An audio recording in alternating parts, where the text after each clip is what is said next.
Hi hello నమస్తే. ఇవాళ వెల్లుల్లి జీలకర్ర మటన్ ఫ్రై ఎలా చేసుకోవాలో చూద్దామండి.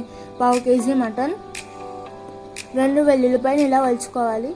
జీలకర్ర పౌడర్, పసుపు, ఉప్పు, కారం, ఆయిల్. ఒక మిక్సీ బౌల్లోకి ఇలా వలుచుకున్న వెల్లుల్లిపాయలు, 2 టేబుల్ స్పూన్ జీలకర్ర పౌడర్. దీన్ని మొత్తాన్ని మిక్సీ పట్టుకోవాలి. ఇలా మెత్తగా మిక్సీ పట్టుకోవాలి. ఒక కడాయి తీసుకుని అందులో ఆయిల్ వేసుకుని హీట్ అయిన తర్వాత అందులో మటన్ పీసెస్ని వేసుకోవాలి. దీన్ని మొత్తాన్ని బాగా వేపుకోవాలి. మూత పెట్టుకోవాలి. మటన్లో ఉన్న వాటర్ అంతా ఇంకిపోయే వరకు ఇలా వేపుకోవాలి.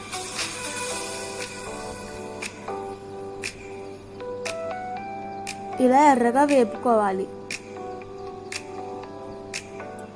ఇవన్నీ బౌల్లోకి తీసుకోవాలి. ఇది బాలింత్రాలకి, చిన్నపిల్లలకి చాలా మంచిది. ఇందులో మసాలా ఉండదు కాబట్టి.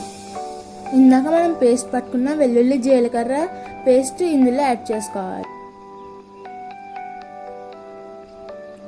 జీలకర్ర వెల్లుల్లి పేస్ట్ బాగా వేగిన తర్వాత అందులో మటన్ పీసెస్ వేసుకోవాలి.